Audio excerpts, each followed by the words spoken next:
नमस्कार प्रिय विद्यार्थियों, आज की ऑनलाइन कक्षा में एक बार आपका सभी का फिर से एक बार स्वागत है। और आज हम प्रारंभ करेंगे अपना अगले विषय को लेकर।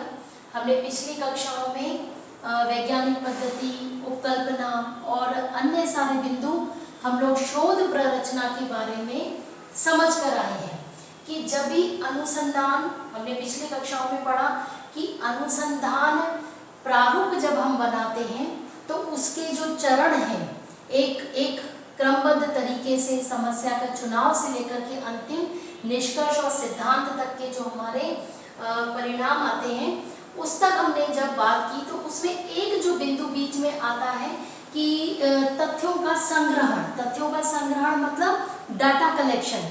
तो जब हम डाटा कलेक्शन मतलब जब हम कोई भी समस्या का निष्कर्ष निकालने से पहले जब हमें एक शीर्षक तय हो जाता है कि हम इस क्षेत्र पर या इस समस्या पर कार्य करना चाहते हैं, तो अब उससे संबंधित हम क्या करेंगे, उससे संबंधित हम तथ्य एकत्रित करना चालू करते हैं कि हमें वो जो सामग्री है, इस घटना से संबंधित हमें जो जानकारी है वो कहाँ से प्राप्त होगी, कैसे प्राप्त होगी, उन साधनों को हम ढूंढते हैं। तो जो तथ्य संग्रहण की जो विधि है उसी के बारे में आज हम यहाँ पर चर्चा करेंगे कि सामग्री संग्रहण विधि का चयन, अर्थात हम जो डाटा कलेक्शन कर रहे हैं उस डाटा कलेक्शन करने के लिए हम कौन सी विधियां अपना रहे हैं, कौन से तरीके अपना रहे हैं कि जिस विधि से हमें ये पता लगे कि इस समस्या से संबंधित ये जानकारियां हमें यहाँ से मिल सकती हैं।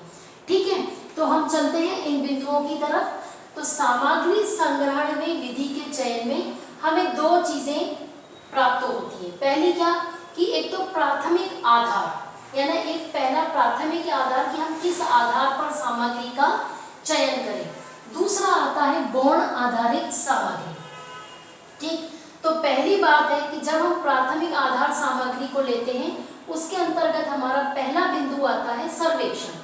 सर्वेक्षण अर्थात मतलब जब हम किसी समस्या को या किसी भी चीज को, मान लीजिए एक उदाहरण के रूप में कोई कंपनी अपने एक प्रोडक्ट का वो विज्ञापन निकालती है, तो उसके लिए वो क्या है कि इसकी ये चलता है मार्केट में कि नहीं चलता है, या कुछ और जानकारियां यदि एकत्रित करना चाहती है तो वो क्या करेगी, वो मार्केट का सर्वे करवाएगी।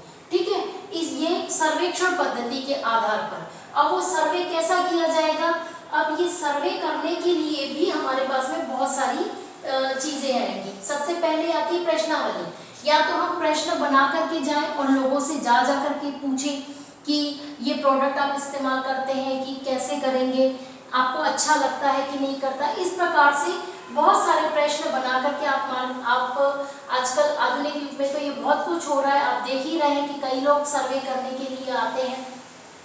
तो एक तो ये माध्यम है।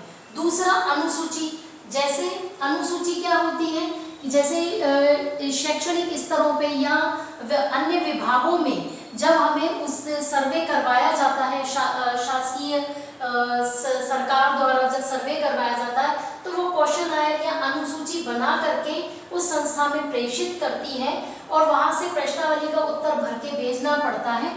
इस प्रकार के जो डाटा कलेक्ट किए जाते हैं वो अनुसूची के द्वारा किए जाते हैं। तीसरा आता है साक्षात्कार। तो साक्षात्कार में सीधा सीधा नाम से इंटरव्यू, सभी को पता है कि साक्षात्कार मतलब दो व्यक्ति या दो समूह आपस में बैठ करके आमने सामने की प्रक्रिया में एक दूसरे से प्रश्न पूछ कर करके उसके आधार पर डाटा कलेक्शन किया जाता है। इसको हम कहते हैं साक्षात्कार। चौथी बात आती है अवलोकन। तो अवलोकन में क्या है, अवलोकन मतलब देखना, यानी सामने जैसा दिखा वैसा का वैसा हमने उसको चीज को लिख दिया, ये श्रेणी आती है अवलोकन की।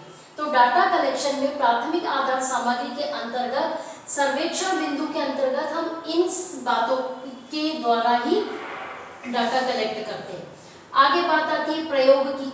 प्रयोग के आधार पर हम सामग्री कैसे कलेक्ट करते हैं, जैसे मान लीजिए जब साइंस के जब कोई भी समस्याएं हैं, जब शोध होते हैं साइंस के, तब उनका डाटा कलेक्ट करने की जो तरीका रहता है वो क्या रहता है, प्रयोगात्मक रहता है। वो लैब में जाकर के टेस्ट करते हैं, मेडिकल टेस्ट वगैरह जो भी रहती हैं वो सब प्रयोग की श्रेणी में आते हैं। अगला आता है क्षेत्र अध्ययन। क्षेत्र अध्ययन को हम लोग समाज के द्वारा समझ सकते हैं। हमारे समाज शास्त्र में समाज शास्त्री क्या करते हैं कि किसी क्षेत्र में जाकर के, मान लीजिए किसी समूह का अध्ययन करना है, आदिवासी समूह है या किसी और का समूह का अध्ययन करना है, तो उस क्षेत्र में जा करके, उसके एरिया में जा करके वहाँ के एरिया का अध्ययन यानी उस क्षेत्र से संबंधित जानकारी एकत्रित की जाती है। इस प्रकार के डाटा कलेक्शन को हम क्षेत्र अध्ययन की श्रेणी में रखते हैं। अगली बात आती है व्यक्ति अध्ययन। व्यक्ति अध्ययन क्या होता है? जब किसी एक व्यक्ति विशेष की जीवनचर्या पर या उसके जीवन से संबंधित हमें यदि उसकी जानकारी प्राप्त करनी थी, तो उसका अध्ययन करने के लिए उस व्यक्ति विशेष का पूरा ब्यौरा हम प्रस्तुत जब करते हैं, वो व्यक्तिगत अध्ययन की श्रेणी में आता है। अगली बात आती है विषय वस्तु विश्लेषण। यदि हम किसी केवल एक विषय पर ही केंद्रित हैं, तो तब हम उसकी पाठ्य सामग्री को लेकर के जब उसी का हम विश्लेषण करने लग जाते हैं, एनालिसिस करने लग जाते हैं, तो तब ये सब जो यहाँ से जो डाटा कलेक्ट होता है वो सब विषय वस्तु विश्लेषण के अंतर्गत आता है। ठीक है। अब सामग्री संग्रहण विधि के चयन में जब दूसरी बात हम लेंगे गौण आधार सामग्री की, उसमें दो बातें आएंगी, या तो पुस्तक या पत्रिका। कई जानकारियां ऐसी हैं कि जो हमें पुस्तकों के माध्यम से भी प्राप्त हो जाती हैं।